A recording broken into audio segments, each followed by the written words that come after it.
Ang nakakatawa, yung hinahanap na salitang ito ng mga kababaihan, no?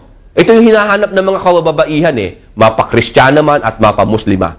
Yung salitang mag-asawa lamang ng isa. Alam niyo po ba na walang aklat na matatagpuan sa buong mundo na salitang na ganyan ang salita o pangungusap na nagsulat?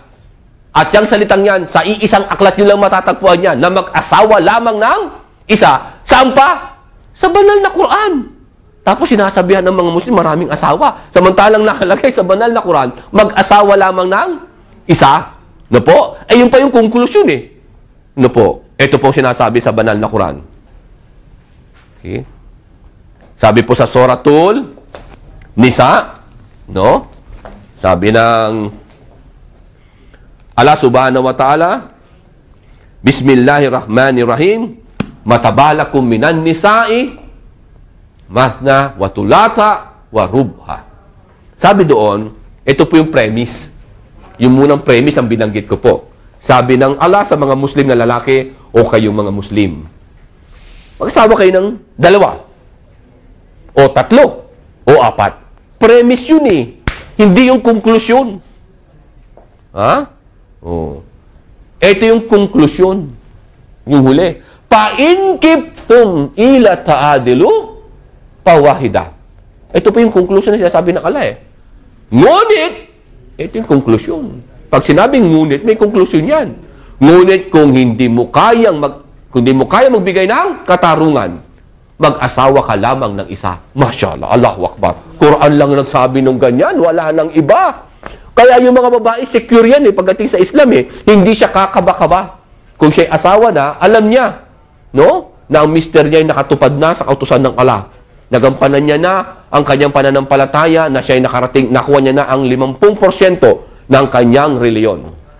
Ano po? Kailan ba ang isang Muslim naman, no? Qualified na mag-asawa ng higit sa isa? Ito na hiniabangan ng mga sister No? Kailan? Di pag naatin niya po yung sinasabi ng Rasul na 3 estado, 3 requirement o 3 prerequisite. Una, na prerequisite. Automatic na itindihan na natin ito. No? Siya ay financially capable.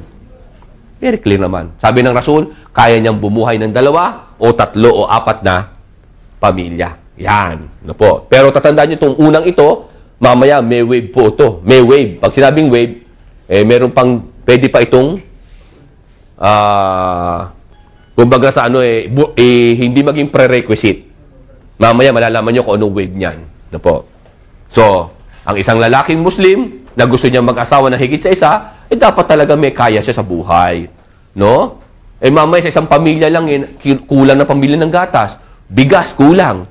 Hindi makabili ng damit para sa kanya isang pamilya. Mag-aasawa pa siya ng pangalawa. Hindi po pwede. No? Bawal po yon. Bawal yon. Dahil sa una pa lang prerequisite na kung saan kahit itong prerequisite nito ay may wave. Pwede mong i-wave.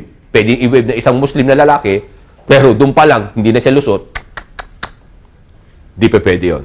Pangalawa, na requirement. Dito, maraming bumabaksak. At tiyakan, sister, ikaw na magsasabi sa akin, Ustad, baksak ang mister ko. Sa pangalawa. Ano yan? Physically capable. Yan. Dito, bumabaksak ang halos mahigit na kalahating Muslim sa buong mundo, pati sa Pilipinas. Yung pangalawang requirement. Paano ba itong pangalawang requirement? Ano ba, Ustad, yung physically capable? Simple lang po. No? Malalaman nyo kung ang mister ninyo ay qualified dito sa pangalawang requirement sa gabi ng pagkatabi ninyo. Pag niyakap ka na yan, at pagkatapos ng inyong pagmamahalan, ay naririnig mong hinihikayan, hindi na po qualified mag-asawa ng pangalawa yan. Dahil bakit? Sa'yo lang, kulang pa siya. No po? Hinihika na siya. Naririnig kang ganon. Ay, totoo po, hindi na siya qualified. No po? Kaya, binibigyan ko na kayo ng tip. Pwedeng i-wave ito, pero pilitin mo na ang mister mo, hinihika.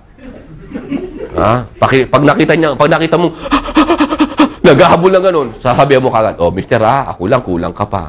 Yan! Po. Kita niyo yan, Siyempre, yung mister mo ngayon, kasama yung mister mo dito ngayon, sa nakikinig sa akin ngayon dito, gagawin niya naman na kahit hinihika na siya, pakikita niya, kaya ko, Yan, no? Kaya lang, baka lalong matuluyan. kakapigil nung hingal. O, tinan nyo na. O, yan. O, narinig nyo na rito. O, naghihingalan na. O, sa katatawa pa lang. Sa tawa pa lang. Ha?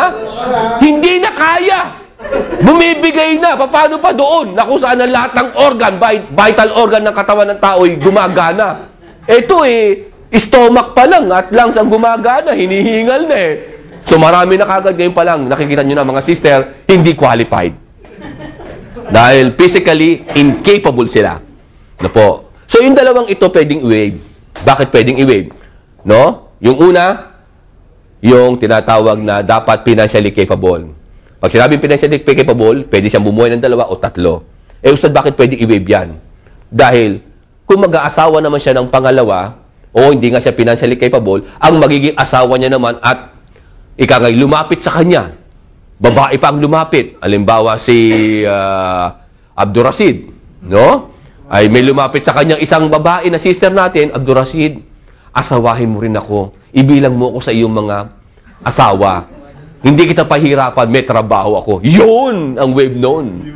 No? Dahil siya na nagsabi, yung babae na mismo, no, na hindi na siya hihingi ng sustento, basta't mahaling lang siya. Yan. Wow. So, pwede pong i-wave yan. Okay? Kaya pwede pong i-wave yan. Yung pangalawa po, bakit pwede rin i-wave?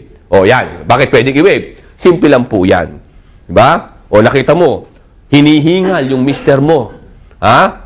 Dahil talagang sa'yo pa lang kulang. Ang gagawin po ng mister ninyo, bibili po yan ng tinatawag na yung pinapausok na makina. Ang tawag doon? Nebulizer. Yun yung. Kaya habang kayo ay nagmamahalan, sumisinghot siya ng nebulizer. Yan. Kasi mamaya matigok siya So, pwedeng i-wave, no? O kaya naman, meron tayong produkto dito na kung saan ay subok na, wala pala, di ko pala dala. Wala ako nakapagdala. Yung bio-enzyme na talaga naman pong gawa ni Dr. Edlagan, napakaswerte ng doktor na ito, na-advertise ko siya. No po. Totoo naman po, ang sinong nakakainom nito na kapatid na lalaki, 72 hours po, palaban. Yan. Kaya lalong pwedeng i-wave. Kaya, grabe po, pampalakas ng katawan, pampalakas ng isip, po, grabe po talaga. Yan. So, kaya pwede po i-wave itong dalawang ito. Yung pangatlo, sister, dito. Dito ka lalapit na sa akin. Kasi yung dalawa, pwede kong barahin ka Di ba? Ustad, hinihika na po ang mister ko Mag-aasawa pa isa daw sabi niya sa akin. Babarahin kita. Sister bibigyan ko na lang siya ng bio-enzyme. Yan. Ito yung food supplement. Maniwala ka, sister. Pag nainom niya ito, sasabihin mo Ustad, baka pagbalik mo rito, iba na ang reklamo mo. Ustad, di ko na kaya. Hataw pa ng hataw. Yan. Diba? Kaya pwedeng i-wave talaga yan po. So, yun. No? So, yan daw yung dalawang ito, pwedeng i-wave to, no?